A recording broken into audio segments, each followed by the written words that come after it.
ओम श्री परमात्मने नमः। आदरणीय भक्तजनों, आज हम श्री भक्तमाल में से आपको श्री गोस्वामी तुलसीदास जी की कथा सुनाएंगे। भला तुलसीदास के बारे में कौन नहीं जानता, अर्थात सभी जानते हैं। उनको सुमेरु के समान कहा गया है। भक्तमाल में सुमेरु यानी जो माला में सबसे एक अलग से गांठ होती है, वो ऊंची सी होती है। सुमेरु यानी पर्वत के समान उनको बताया गया है। श्री गणेशाय नमः, श्री सरस्वत्यै नमः, श्री सद्गुरुदेवाय नमः। भक्तजनों, श्री तुलसीदास जी के बारे में नाभाजी महाराज वर्णन करते हैं। राघव जी त्रेता काव्य निबंध करी, शतकोटि रस मायन। राघव जी एक अक्षर उच्चर, ब्रह्म हत्यादि पलायन। राघव जी अब भक्ति निसुख, दैन बहुरी लीला विस्तारी। राघव जी राम चरण रस मत रटत, अहनिशि व्रत धारी। राघव जी संसार अपार के पार को, सुगम रूप नौकालय। राघव जी कलि कुटिल जीव विस्तार हित, वाल्मीकि तुलसी भयो, वाल्मीकि तुलसी भयो। भक्तजनों, नाभाजी के अनुसार इस भयंकर कराल कली काल के कपटी प्राणियों का उद्धार करने के लिए आदि कवि महर्षि वाल्मीकि ने गोस्वामी श्री तुलसीदास जी के रूप में अवतार लिया। आदि कवि ने त्रेता युग में श्री रामायण नामक प्रबंध महाकाव्य लिखा, जिसकी श्लोक अथवा रामायण संख्या 100 करोड़ है। इसके एक एक अक्षर के उच्चारण मात्र से ब्रह्म हत्या आदि महापाप भी प्राणियों के दूर हो जाते हैं। जो रामायण का एक एक अक्षर का भी उच्चारण करता है तो वह निष्पाप हो जाता है। नाभाजी महाराज वर्णन करते हैं कि रामायण पढ़ने वाले मुक्त हो जाते हैं। अब इस कलयुग में भी उन्हीं श्री वाल्मीकि जी ने भगवत भक्तों को सुख प्रदान करने के लिए यानी उद्धार करने के लिए पुनः शरीर धारण कर भगवान श्री राम की लीलाओं का विशेष विस्तार किया। श्री रामचरितमानस आदि अनेक ग्रंथों की रचना की। ये गोस्वामी श्री तुलसीदास जी श्री सीताराम के पद पद्म के प्रेम पराग का पान कर सर्वदा उन्मत्त रहते थे और नियम निष्ठाओं का पालन दृढ़ता से करते थे। दिन रात श्री सीताराम को रटते थे। इस अपार संसार सागर को पार करने के लिए आपने श्री रामचरितमानस रूप सुंदर सुगम नौका का निर्माण किया, यानी मनुष्यों को पार उतारने के लिए प्रभु की कृपा से रामायण की श्री रामचरितमानस की रचना की। भक्तजनों, श्री तुलसीदास जी प्रयाग के पास चित्रकूट जिले में राजापुर नामक एक ग्राम में वहाँ आत्मा राम दुबे नाम के एक प्रतिष्ठित सरयू पारेण ब्राह्मण रहते थे। उनकी धर्मपत्नी का नाम हुलसी था। संवत 1545 की श्रावण शुक्ला सप्तमी के दिन भुक्त मूल नक्षत्र में इन्हीं भाग्यवान दंपत्ति के यहाँ 12 महीने तक गर्भ में रहने के पश्चात गोस्वामी तुलसीदास जी का जन्म हुआ। जन्म के दूसरे दिन इनकी माता इस संसार से चल बसी। दासी चुनिया ने बड़े प्रेम से बालक का पालन पोषण किया। जब तुलसीदास लगभग 5.5 वर्ष के हुए, चुनिया का भी देहांत हो गया।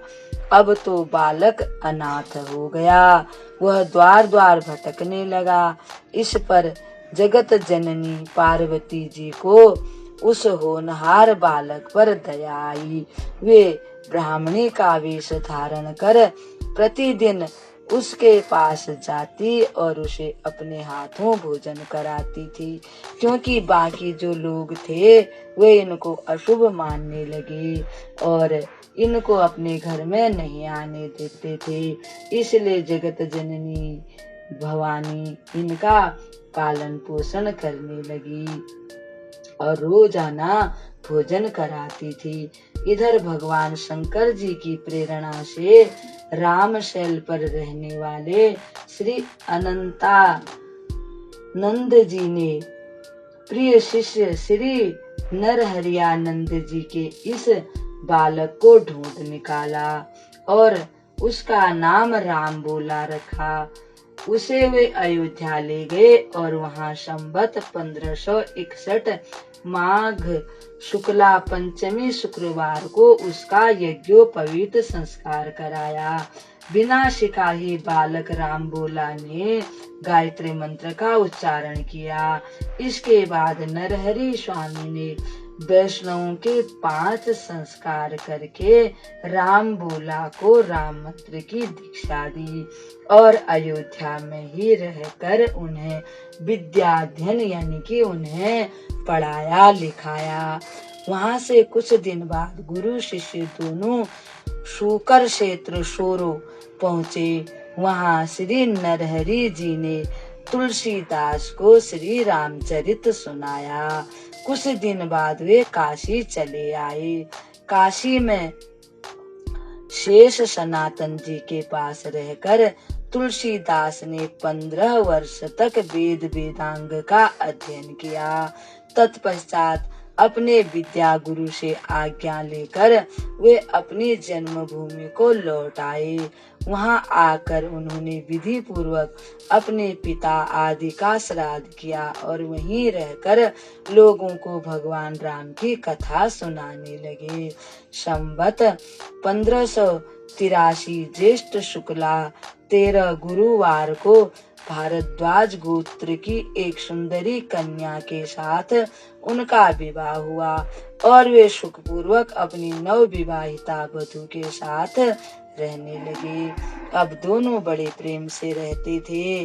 वे अपनी पत्नी को बहुत प्यार करते थे और उनके बिना एक पल भी नहीं रह पाते थे। एक दिन वे कहीं चले गए थे रामायण की कथा सुनाने के लिए, तो पीछे से उनका भाई आया और तुलसीदास जी की पत्नी अपने भाई के साथ अपने माँ के यानी मायके चली गई। पीछे पीछे तुलसीदास जी भी वहां जा पहुँचे। उनकी पत्नी ने इस पर उन्हें बहुत धिक्कारा और कहा कि मेरे इस हाड़ मांस के शरीर में जितनी तुम्हारी आसक्ति है उससे आधी भी यदि भगवान में होती तो तुम्हारा बेड़ा पार हो गया होता। तुलसीदास जी को ये शब्द लग गए। वे एक क्षण भी नहीं रुके, तुरंत वहां से चल दिए। प्रभु की लीला बड़ी अनोखी है। भक्तजनों, प्रभु की इच्छा के बगैर कहते हैं एक पत्ता भी नहीं हिलता। तुलसीदास जी का जन्म तो इसी काम के लिए हुआ था। वहां से चलकर तुलसीदास जी प्रयाग आए। वहां उन्होंने गृहस्थ वेश का परित्याग कर साधु वेश ग्रहण किया। फिर तीर्थाटन करते हुए काशी पहुँचे। काशी में तुलसीदास जी राम कथा कहने लगे। वहां उन्हें एक दिन वे सोच के लिए जाया करते थे तो एक वृक्ष की जड़ में थोड़ा पानी बच जाता था तो उसमें डाल देते थे। उस वृक्ष में एक प्रेत रहता था। अब उस जल से वो प्रेत तृप्त हो गया तो उनको वहां पर वह प्रेत मिला। उसने कहा कि तुम्हें क्या चाहिए, मुझसे ले लो। उन्होंने कहा कि मुझे भगवान राम से मिलाओ। उन्होंने कहा मैं भगवान से तो तुम्हें नहीं मिला सकता हूँ, हाँ हनुमान जी यहाँ पर कथा सुनने आते हैं, मैं तुम्हें उनका अता पता बता देता हूँ, तुम उनसे मिल लेना, हनुमान जी ही तुमको राम जी से मिला देंगे। और जिसने उन्हें हनुमान जी का पता बतला दिया, हनुमान जी से मिलकर तुलसीदास जी उनसे श्री रघुनाथ जी का दर्शन कराने की प्रार्थना करने लगे। हनुमान जी ने कहा तुम्हें चित्रकूट में रघुनाथ जी के दर्शन होंगे। इस पर तुलसीदास जी चित्रकूट की ओर चल पड़े। चित्रकूट पहुंचकर राम घाट पर उन्होंने अपना आसन जमाया। एक दिन वे प्रदक्षिणा करने निकले थे, यानी कि कामदगिरी की प्रदक्षिणा कर रहे थे। देखा कि दो बड़े ही सुंदर राजकुमार घोड़ों पर सवार होकर धनुष बाण लिए जा रहे हैं। तुलसीदास जी उन्हें देखकर मुग्ध हो गए, परंतु उन्हें पहचान नहीं सके कि ये मेरे इष्ट ही हैं। पीछे से हनुमान जी ने आकर उन्हें सारा भेद बताया तो वे बड़े पश्चाताप करने लगे और कहने लगे हनुमान जी मेरे से बड़ी भूल हो गई, मैं तो अब क्या करूं, मुझे राम जी के दर्शन तो दूर से हुए परंतु मैं उन्हें पहचान नहीं सका। हनुमान जी ने उन्हें सांत्वना दी और कहा धैर्य धारण करो, प्रातः काल फिर दर्शन तुम्हें भगवान अवश्य देंगे। फिर हनुमान जी ने भगवान जी को बहुत मनाया और कहा कि प्रभु आप तुलसीदास आपका भक्त है, उसे दर्शन दीजिए। राम दुआरे तुम रखवारे, होत न आज्ञा बिन पैसारे। बिगर हनुमान जी की अनुमति के राम जी दर्शन नहीं देते। संबत 1607 की मौनी अमावस्या बुधवार को उनके सामने भगवान श्री राम फिर से प्रकट हुए। उन्होंने बालक रूप में तुलसीदास जी से कहा बाबा हमें चंदन दो। हनुमान जी ने सोचा वे इस बार भी धोखा न खा जाएं, इसलिए उन्होंने तोते का रूप धारण करके यह दोहा कहा। चित्रकूट के घाट पर भई संतन की भीड़, तुलसीदास चंदन घिसे तिलक देत रघुवीर। तुलसीदास जी उस अद्भुत छवि को निहार कर शरीर की शुद्धि भूल गए। अब जब उन्होंने दोहा सुना तो वे भगवान को पहचान गए और अपनी शुद्ध भूल गए। भगवान ने अपने हाथ से चंदन लेकर अपने तथा तुलसीदास जी के मस्तक पर लगाया और अंतर ध्यान हो गए। संबत 1628 में ये हनुमान जी की आज्ञा से अयोध्या जी की ओर चल पड़े। उन दिनों प्रयाग में माघ मेला था, वहाँ कुछ दिन ठहर गए। पर्व के 6 दिन बाद एक बट वृक्ष के नीचे उन्हें भारद्वाज और याज्ञवल्क मुनि के दर्शन हुए। वहाँ उस समय वही कथा हो रही थी जो उन्होंने शूकर खेत में यानी शूकर क्षेत्र में अपने गुरुजी से सुनी थी। वहाँ से ये काशी चले आए और वहाँ प्रहलाद घाट पर एक ब्राह्मण के घर निवास किया। अब उनके घर में आते ही उनके अंदर एक कवि प्रकट हो गया और कविता करने की उनमें शक्ति उत्पन्न हो गई और उन्होंने संस्कृत में पद्य रचना करने लगे। परंतु दिन में वे जितने पद्य रचते, रात्रि में वे सब लुप्त हो जाते थे। यह घटना रोज घटती। 8वें दिन तुलसीदास जी को स्वप्न हुआ। भगवान शंकर ने उन्हें आदेश दिया कि तुम अयोध्या में जाकर रहो और हिंदी में काव्य यानी अवधी भाषा में काव्य की रचना करो। मेरे आशीर्वाद से तुम्हारी कविता साम वेद के समान फलवती होगी। तुलसीदास जी उनकी आज्ञा शिरोधार्य कर यानी मान करके काशी से अयोध्या चले आए। संवत 1631 का प्रारंभ हुआ।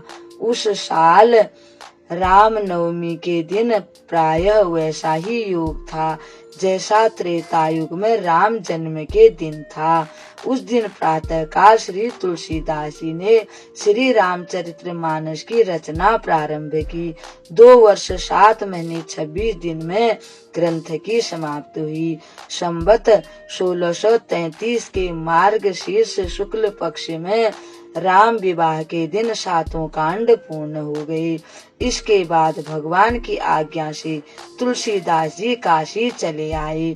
वहां उन्होंने भगवान विश्वनाथ और माता अन्नपूर्णा को श्री रामचरितमानस सुनाया। रात को पुस्तक श्री विश्वनाथ के मंदिर में रख दी गई।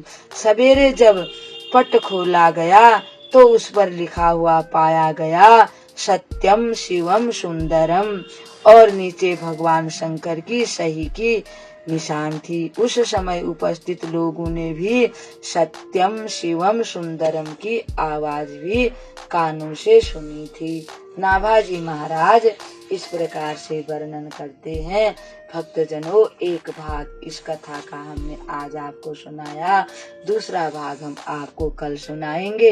तब तक के लिए हम आपको प्रणाम करते हैं। ओम श्री परमात्मने नमः।